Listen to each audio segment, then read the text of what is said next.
dyan. Bakit dyan? Pwede naman dyan. Gusto mo sa arinula?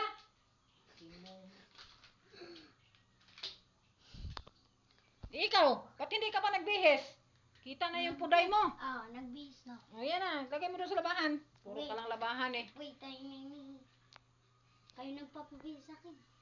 Bihis ng bihis. Dapat hindi ka na maligo. Sa isang buwan, isang bisis ka lang maligo para hindi ka na magbibihis. Gusto ko maligo araw-araw. Bihis ka ng bihis, ligo ng saya ka lang ng tubig. Dapat hindi ka na maliligo, hindi ka na magbihis. Para walang labahan kasi hindi ka naglalaba eh. Diba? Tamad ka maglaba?